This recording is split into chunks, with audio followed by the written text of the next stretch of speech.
இப்போ நம்ம காட்சிகளில் பார்க்கின்றோம், முதலமைச்சர் வந்துட்டாரு பதவியேற்பு விழாவுக்கு. இன்னும் சில மணித்துளிகளில் இந்த பதவியேற்பு வைபவமானது ஆளுநர் மாளிகையில் தொடங்க இருக்கிறது. விடுதலை சிறுத்தைகள் கட்சியின் திரு வன்னியரசு அமைச்சராக பொறுப்பேற்றுக் கொள்கிறார். பதவி பிரமாணமும் ரகசிய காப்பு உறுதிமொழியும் ஏற்பார். அதே போல IOMLன் பாபநாசம் சட்டமன்ற உறுப்பினர் ஷாஜஹானும் இன்னும் சில நிமிடங்களில் அமைச்சராக பொறுப்பேற்றுக் கொள்ள இருக்கிறார். திரு பாவலன், உங்களுக்கு ஒதுக்கீடு செய்யப்பட வாய்ப்புள்ள துறைகள் பற்றிய நிறைய விமர்சனங்கள் வந்திருக்கிறத நீங்கள் பார்ப்பீங்க. ஆதி திராவிட நலத்துறையா, அவங்கள ஒரு பாக்ஸில் அடைப்பதா, அவங்களுக்கு முக்கிய துறைகள் கொடுப்பது தானே சரியாக இருக்கும், இப்படி நிறைய பார்வைகளை நம்ம நேற்றே விவாதிச்சிருக்கோம். அந்த விவாதங்கள் மேலோங்கி இருக்கிறத பார்க்குறீங்க. இப்போ இணையக்கூடிய நேர்களுக்கு நீங்கள் என்ன சொல்லுவீங்க? உங்களுக்கு ஒரு மற்ற துறை கொடுப்பது தானே சரியாக இருக்கும், நீங்கள் உங்களை ஒரு பாக்ஸில் அடைப்பது சரியாக இருக்குமா? இப்போ ஒரு பொது தொகுதியை கொடுக்காததுக்கும் ஒரு பொதுத்துறையை கொடுக்காததுக்கும் என்ன வித்தியாசம்? இப்பதான் விடுதலை சிறுத்தைகள் முதல் முறையா தாவேகா அரசாங்கத்தில் பங்கெடுக்கிறோம். தேர்தலில் தாவேகாவோடு இணைந்து நாங்கள் போட்டியிடவில்லை, திமுகவோடு இணைந்து தான் போட்டியிட்டோம். தாவேகா ஆட்சி அமைப்பதற்கு எங்களுடைய ஆதரவை கேட்டார்கள், கொடுத்திருக்கின்றோம். அதன் அடிப்படையில் அமைச்சரவையில் அவர்கள் விசிக பங்கெடுக்க வேண்டும் என்று அவர்கள் கேட்டுக்கொண்டவங்க நாங்க பங்கெடுக்கும் போது எங்களுக்கு அந்த துறை கொடுங்க இந்த துறை கொடுங்க என்று அவர்களை கட்டாயப்படுத்துவது ஒரு சரியான அணுகுமுறையாக இருக்காது. அதே சமயத்தில் ஆதிதிராவிட நலத்துறை என்பது அதை குறைத்து மதிப்பிட வேண்டிய தேவையில்லை. அந்த துறையின் சார்பில் பட்டியல் சமூக மக்களுக்கு ஏராளமான நலத்திட்டங்கள் செய்ய வேண்டிய தேவை இருக்கிறது. இதுவரை அவர்களுக்கு வழங்கப்பட்ட அந்த நிதிகள் முழுமையாக சென்றடையவில்லை. அரசு கொண்டு வந்த திட்டங்களும் முழுமையாக போய் சேரல.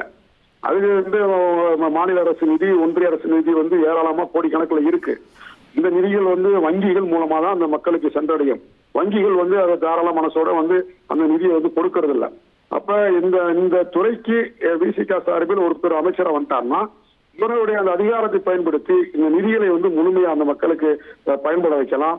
புதிய புதிய திட்டங்களை உருவாக்கி தமிழ்நாடு முழுவதும் இருக்கக்கூடிய பரந்துபட்ட அளவில் இருக்கக்கூடிய மக்கள் தொகை அதிகமாக இருக்கக்கூடிய அந்த பட்டியல் சமூக மக்களுக்கு வாழ்வாதாரத்தை மேம்படுத்தக்கூடிய பல திட்டங்களை கொண்டு வருவதற்கு இது ஒரு வாய்ப்பாக தான் நாங்க எடுத்துக்கிறோம்.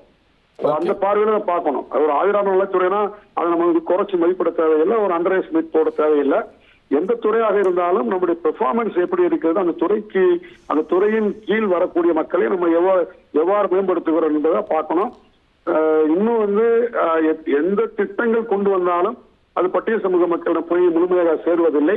ஆகவே இந்த துறையின் மூலமாக அதை கொண்டு போய் சேர்க்கலாம் என்கின்ற ஒரு நம்பிக்கை இருக்கிறது. ரைட். இப்போ நம்ம விஷுவல்ஸ் பார்க்குறோம் பாவலன் சார். முதலமைச்சர் பதவியேற்பு விழாவுக்கு வருகை தந்து விட்டார். அவரை சம்பிரதாயபூர்வமாக தமிழ்நாடு தலைமைச் செயலாளர் உள்ளிட்ட அதிகாரிகள் ஆளுநர் மாளிகையில் வரவேற்று இந்த விழா நடக்கக்கூடிய மண்டபத்துக்கு அழைத்தும் செல்றாங்க. முதலமைச்சர் சில நிமிடங்களுக்கு முன்பாக ஆளுநர் மாளிகையை அடைந்தார். இப்பொழுது அவர் தர்பார் ஹாலுக்கும் வந்துவிட்டார்.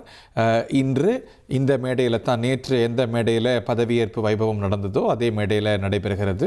தமிழ்நாட்டு அரசின் இதுவரைக்கும் பொறுப்பேற்றிருக்கக்கூடிய அமைச்சர்கள் பெரும்பாலானோர், அதே போல் கூட்டணி கட்சிகளுடைய தலைவர்கள், இன்னைக்கு அமைச்சர்களாக பொறுப்பேற்கக்கூடிய கட்சிகளுடைய தலைவர்கள், IOMLுடைய பேராசிரியர் காதர் மொஹிதீன், விடுதலை சிறுத்தைகளுடைய டாக்டர் திருமாவளவன் உள்ளிட்டவர்கள்லாம் வந்திருக்கிறாங்க. அமைச்சர் பெருமக்கள்லாமும் வந்திருக்கிறாங்க. நேற்று அமைச்சர்களாக பொறுப்பேற்றவங்க இருக்கிறாங்க. மேடையில் 3 நாற்காலிகள் அமைந்திருப்பதை பார்க்குறீங்க. நடுநாயகமாக தமிழ்நாட்டு அரசின் ஆளுநர் அமைந்திருப்பார், முதலமைச்சரும் அமைந்திருப்பார், அதே போல் தலைமைச் செயலாளரும் அமைந்திருப்பார். இன்னும் சற்று நேரத்தில் மேட்டர் ஆஃப் ஃபியூ மினிட்ஸ் இந்த பதவியேற்பு வைபவம் தொடங்கும்.